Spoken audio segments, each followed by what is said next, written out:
So for today's video mga kayaman, dito kami sa may Kapulaan, Sitio Kapulaan. Dito sa Centro Coffee Tea and Tea Break yan. First time na punta dito dahil lagi lang dumadaan dito, napansin namin. So habang kagagaling namin sa setup, so nasabi ko try natin dyan dahil lahat ng milk dito sa Villas pinupuntahan namin. So sa mga hindi po nakakala, may bagong milk teahan dito sa may Kapulaan, Sitio Kapulaan. Way po niya is papuntang school. So ayan, makikita nyo naman is ayan yung location, nandito sa Centro Coffee and Tea Break. Ayan, sa mga mahilig magkape at mga milk tea dyan, pwede kayong punta dito, visit, come and try the Centro Coffee and Tea Break. Ayan, so kasama si Singing nga. Ayan, ito, ayan nga guys. Ayan, habang nagpapaluto kasi kami dito, pwede rin kayo magpaluto dito ng mga noodles, yung mga spices, yung spicy noodles, or regular noodles. And dahil kinain namin dito ni Sinisa yung spicy pancit canton na yan. So nagpaluto kami. Habang nagkata, sabi ko, sige, gawan ko kayo ng video sa page at ayan. So keep on watching guys. Ayan, may mga nauna kasi sa amin, so medyo nagkatakan. Ilang minuto lang naman, mabilis naman yung po yung pinaluto.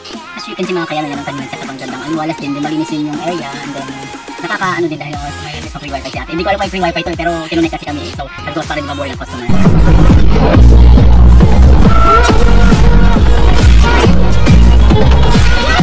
So yun nga mga kaya, sinetap ko lang yung kama na nakikita nyo naman. Galing lang namin hindi nag-set up sa kuya dahil may civil service na kasal for tomorrow dahil ang na catering, and then sa akin naman is yung kapitbahay namin dito lang dito sa Sterling, may din ako may kakapag sila umagahan dyan. Kasi din halos sabay lang sila, pero ang reception kasi nung kasal ko isa dapat. So kasi kasi sabi ko bago tayo lumamerda, ang pagkagaling namin sa may setup ng services hindi yan.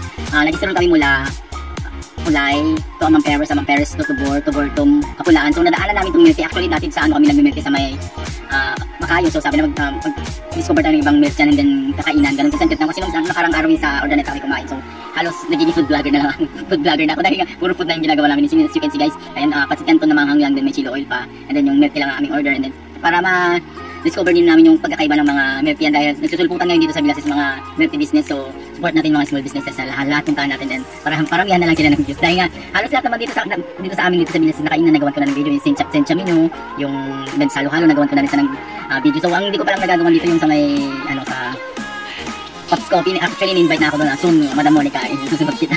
Ayan, may divisit pa kasi ang akla. So ayan, kumakain lang kami dito, and then ayan, nakita nyo namin yung Centro Coffee and Tea Break. Ayan, located po siya sa may Sitio Kapulaan, way ng papuntang school po. Ayan, sa mga taga-Kapulaan, taga-Unsad, yung naghahanap po kayo ng mga milk tea na quality. Ayan, na-discover ko din yung milk tea nila dito. May mga, alam mo yung parang mango gummies, gano'n. Tama yung lasa, tama yung combination sa milk tea. So come and try nyo yung Centro Coffee and Tea Break. Ayan, so sa mga po taga-Kapulaan, ayan, gagawa na po ako ng dito ng first time ko gumawa ng video, and then sa mga nakakilala sa akin yan, ako po ang makeup artist ni Zia, yung anak ni Kapilan na babae. So lagi na naman ako sa Kapulaan, pero kagabi lang namin na-discover na may pala dito, may milk tea ang bago. So nung in-interview naman si ate girl, may maganda, sabi nga na amdat siya sumali ng binibini Kapulaan. Sabi nga niya is 1 week pa lang daw po silang nagbubukas, so ibig sabihin bago siya. So at least sa 1 week na nadaanan na try namin, siguro sa susunod na araw dadaan ulit kami doon. So sa mga naghahanap, nag-grade po dyan ng mga pancit canton paggabi kasi hanggang 9 o'clock sila kami kasi bihira kami kumain na ng mga ganito, yung mga instant noodles. So pwede kayo magpaluto dito, yung mga parang Korean ramen meron sila, pancit canton. So yun lang mga kayamin, thank you for watching. Is thinking about you, not doing well. Don't know where you are, 'cause you're not here. It's been way too long. If I could lay down beside you, I would. When nothing really matters, that's all I wanna do. I hope that you are safe and that I will see you soon. If I could lay down beside you, I would.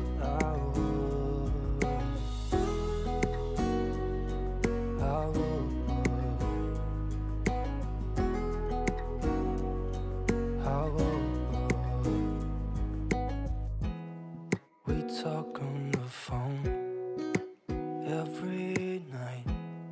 Love to hear your voice. Not sleeping well, and I know that you're right, but you should know it.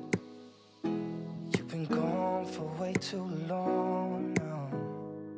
If I could lay down beside you, I would. When nothing really matters, that's all I wanna do. I hope that you are safe and that I will see you soon. If I can lay down beside you, I would. Even if you're gone, I won't forget you. You're all I know, what I need, and that ain't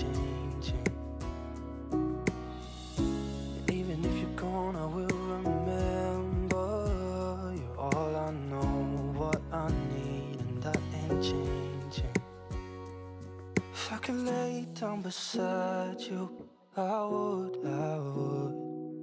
When nothing really matters, that's all I wanna do. I hope that you're safe and that I will see you soon. If I could lay down beside you, I would. If I could lay down beside you, I would. When nothing really matters, that's all I wanna do. I hope that you're safe and that I will see you soon. If I could lay down beside you, I would.